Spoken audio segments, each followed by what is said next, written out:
না গাড়ি, আমরা আসছি 8টার সময়, এখন বাজে 9টার উপরে, এখনো গাড়ির কোনো খবর নেই। আপনার কত টাকা টিকিট, কত টাকা নিছে বলেন একটু। 1500 টাকা টিকিট নিছে। কত আগে কত করে যেতেন? 700 800 700 থেকে এখন 1500 টাকা নিছে। 1500 টাকা যাবেন দিনাজপুর। আপনি কত টাকা টিকিট কাটছেন?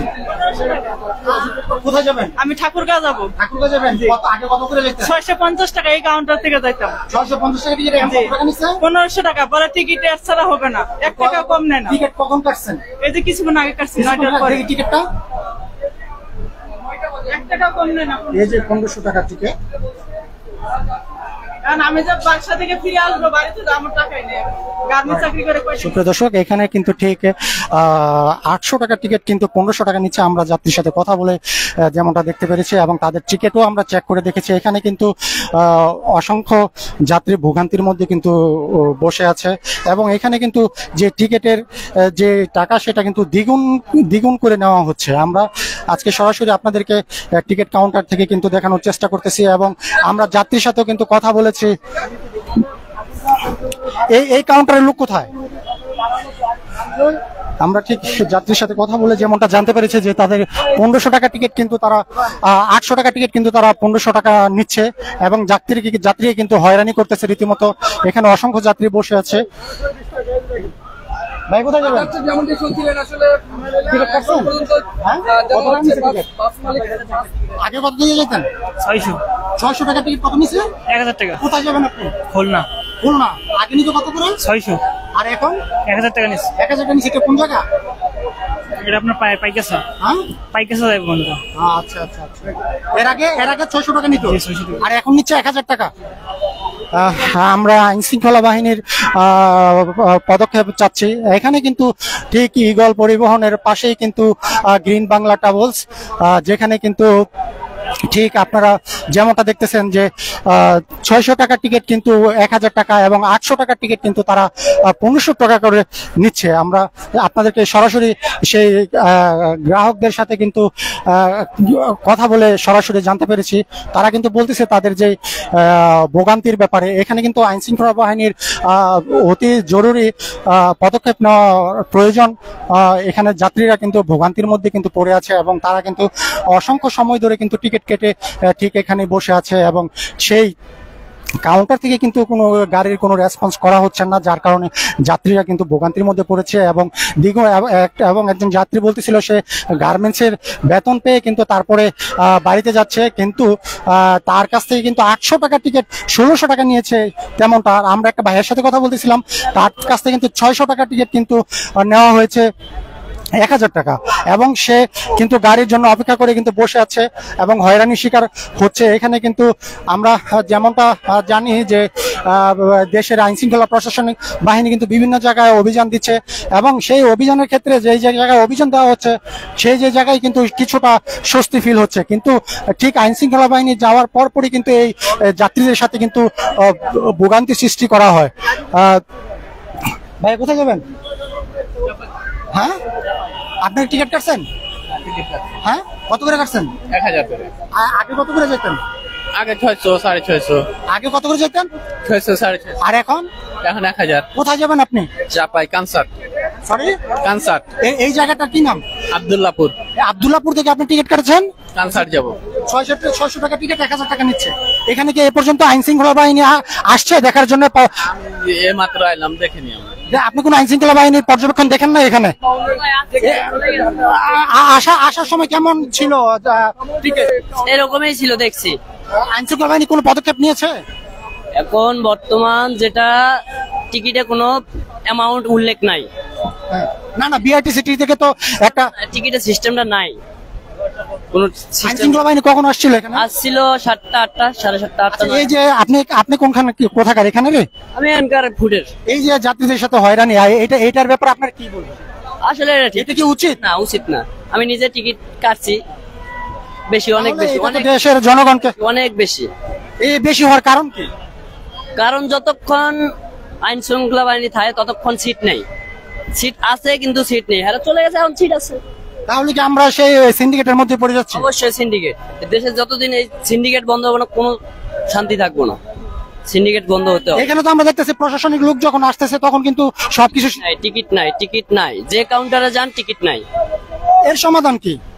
এর সমাধান সব সময় থাকতে হবে। তাহলে সুপ্রিয় দর্শক, সব সময় থাকতে হবে লাস্ট পর্যন্ত, যাতে এরা টিকিট বেচতে না পারে, টিকিটটা লস হয়, গাড়ির চালানটা যেন লস হয়, এরকম সিস্টেম করতে হবে। তাছাড়া আর উপায় নেই। সুপ্রিয় দর্শক, আমরা আপনাদের সাথে সরাসরি দেখানোর চেষ্টা করতেছিলাম এখানে যে টিকিট কাউন্টারে যে অনিয়ম, সেই অনিয়ম কিন্তু আপনাদেরকে তুলে ধরার চেষ্টা করতেছিলাম। এখানে কিন্তু ঈগল পরিবহনের পাশাপাশি গ্রিন বাংলা কিন্তু রয়েছে। এখানে কিন্তু যাত্রীদেরকে তেমন হয়রানির শিকার হতে হচ্ছে। আঙ্কেল, কোথায় যাবেন? পঞ্চগড়ের ভাড়া হলো অরিজিনালি 1235 টাকা ভাড়া। আগের ভাড়া কত?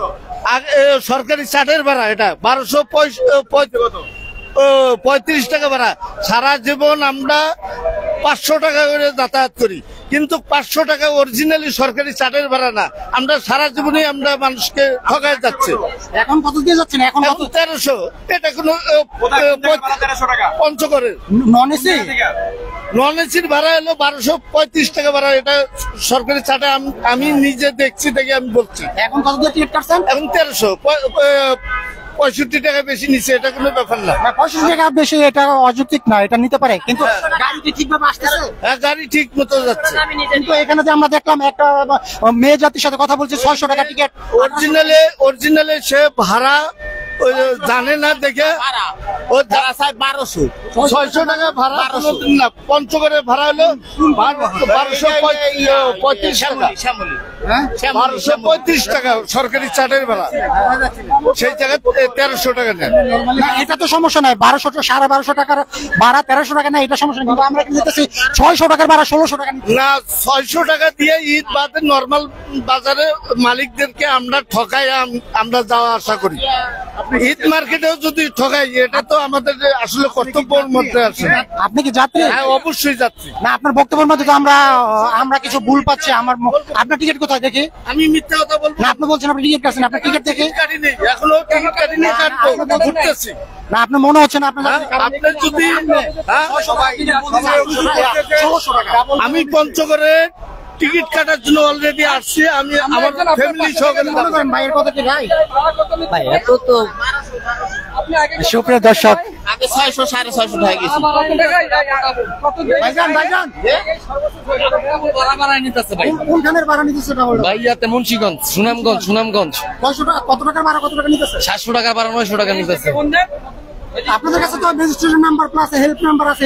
আপনার তো ভাই হইলে যান একই কথা কই। আচ্ছা, তাহলে প্রশাসনিক ভূমিকা আমরা ঠিক যাত্রীদের সাথে কিন্তু কথা বলে দেখতেছি যে ম্যাজিস্ট্রেটকে কল দেওয়া, আসলে যাত্রীরা তাদের গন্তব্যস্থলে যাওয়ার যে সময়, সেই সময়টা আসলে ম্যাজিস্ট্রেটকে কল দিয়ে সেই ব্যাখ্যা চাওয়ার সময় কিন্তু তাদের হাতে নেই। তাদের মূল টার্গেট কিন্তু হচ্ছে গন্তব্যস্থলে যাওয়া। আপনি কোথায় যাবেন? টিকিট কাটছেন? হ্যাঁ, টিকিট পান নাই না? এখানে টিকিট কাউন্টারের কি অবস্থা? কি মানে টিকিট টাকা কি বেশি নেওয়া হচ্ছে কিনা? ভাড়া তো বেশি। আমরা তো বিভিন্ন যাত্রীর সাথে কথা বলে দেখলাম যে তাদেরকে ভাড়া নিয়ে হয়রানি করা হচ্ছে। এই ব্যাপারে কি বলবেন? করার তো কিছু নাই, কি করবো? প্রশাসনিক কোনো সহযোগিতা চাইবেন কিনা? প্রশাসনিক কি সহযোগিতা দেবে? কেন, আপনি কি বলতে চাচ্ছেন বাংলাদেশের প্রশাসনিক কোনো সহায়তা নাই? দিচ্ছে তো না, দিচ্ছে না। সুপ্রিয় দর্শক, তারা কিন্তু আসলে এক প্রকার বিরক্ত হয়ে কিন্তু প্রশাসনিক সহায়তা ওরকম ভাবে দাবি করছে না।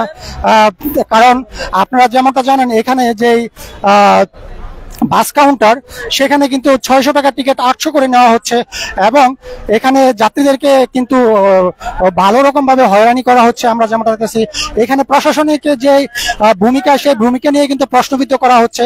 এবং এখানে আমরা অসংখ্য যাত্রীর সাথে কথা বলেছি, সেই যাত্রীকে কিন্তু হয়রানি করা হচ্ছে। এবং আমরা ঠিক দেখতেছি যে গ্রিন বাংলা ট্রাভেলস কিন্তু এই হয়রানি স্বীকার করতেছে যাত্রীদেরকে। এখানে কিন্তু আইন শৃঙ্খলা বাহিনীর ভূমিকা নিয়ে প্রশ্নবিদ্ধ হচ্ছে। ঠিক আইন শৃঙ্খলা বাহিনী যখন আসে তখন কাউন্টারে টিকিট থাকে না বলে দাবি করতেছেন যাত্রীরা, এবং আইন শৃঙ্খলা বাহিনীর ভূমিকা খুব নীরব বলে তারা ঠিক দাবি করতেছেন। হ্যাঁ, না করলে ধরেন না, যেমনটা কাউন্টারের লোক কোথায়? হ্যাঁ উনি না, ওই কাউন্টারের লোক আছে।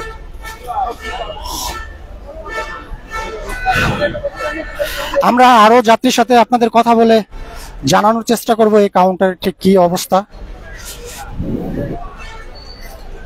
ভাইয়া কোথায় যাবেন? আমি উত্তরবঙ্গে যাবো। টিকিট কাটছেন? না, টিকিট এখনো কাটতে পারিনি। টিকিট এখন কাটেন না? টিকিটের কি অবস্থা, কি মনে করেন? আমরা যতটুকু যাত্রীর সাথে কথা বলে দেখেছি যে দ্বিগুণ বাড়ানো হচ্ছে, ভাড়াটা একটু বাড়তি, একটু বাড়তি না? কেন এই প্রশাসন তো বলতেছে যে, এবং আমাদের স্বরাষ্ট্র উপদেষ্টা তিনিও বলতেছেন যে না, সবকিছু কন্ট্রোলের মধ্যে আছে এবং যাত্রীদেরকে হয়রানি করা হচ্ছে না, তারা সুষ্ঠুভাবে ঠিকভাবে আগের মতোই ভাড়া কাটতে।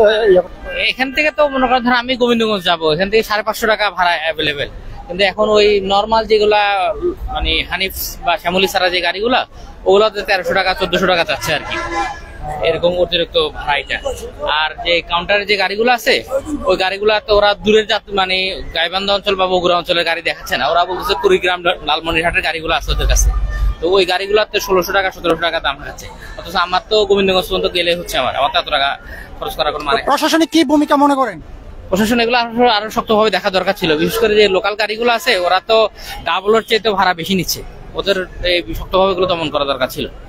এই জায়গাটার নাম বলে প্রশাসনের সহায়তা চাই। এটা আব্দুল্লাহপুরে যে এরিয়াটা আছে, এই জায়গাতে মনে হয় প্রশাসন যদি একটু নজরদারি করে আমার মনে হয় ভালো হয়। উত্তরবঙ্গে যে যাত্রীরা আছে মানে ভালো একটা হারানির ভিতরে আছে বলতে পারে। এখানে কি কোনো প্রশাসনিক আসছিল কিনা তদারকি করা? আমি এখন পর্যন্ত দেখি নাই আর কি। সেনাবাহিনী আসছিল?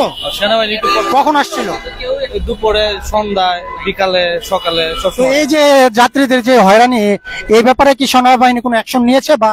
হ্যাঁ, অ্যাকশন নিতেছে অনেক। তারপর তো ঠিক সেমই হয়ে গেল, তো কি লাভটা কি? আমরা এই মুহূর্তে যাত্রীদের সাথে কথা বলেছি যে ঠিক 800 টাকার ভাড়া 1600 টাকা নিচ্ছে।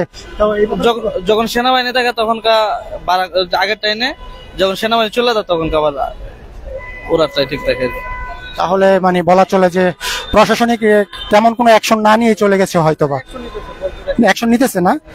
সুপ্রিয় দর্শক, আপনারা হ্যাঁ সুপ্রিয় দর্শক, আমরা সরাসরি আপনাদেরকে যেটা দেখানোর চেষ্টা করেছিলাম, এখানে কাস্টমারদের যাত্রীদের সাথে কিন্তু আমরা কথা বলে দেখেছি। আমরা কিন্তু ঠিক এখন আব্দুল্লাহপুরে অবস্থান করতেছি। এইখানের যে অবস্থা, যে সিচুয়েশন দেখতেছেন, যাত্রীদেরকে কিন্তু বেশ রকম ভাবে হয়রানি করা হচ্ছে এবং প্রশাসনিক ভূমিকা নিয়ে কিন্তু বিভিন্ন যাত্রীগণ কিন্তু প্রশ্নবিদ্ধ করেছেন। আব্দুল্লাহপুর থেকে কিন্তু এখনো বিভিন্ন যাত্রী তাদের গন্তব্যস্থলে যাওয়ার অপেক্ষায়, তারা কিন্তু এখানে বাসের জন্য অপেক্ষা করে আছেন। ঠিক আমরা এই মুহূর্তে দেখাচ্ছি আব্দুল্লাহপুরের বাস স্টেশনগুলো।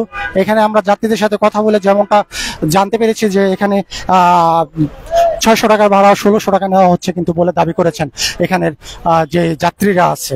তো ঠিক এরকম অবস্থা, যাত্রীদের যে সুন্দরভাবে গন্তব্যস্থলে যাওয়ার কথা ছিল সেটা থেকে কিন্তু তারা যাইতে পারতেছে না, যার কারণে তাদের মনে কিন্তু একরকম মনের ক্ষোভ নিয়েই কিন্তু প্রশাসনের ভূমিকা নিয়ে প্রশ্নবিদ্ধ করতেছে।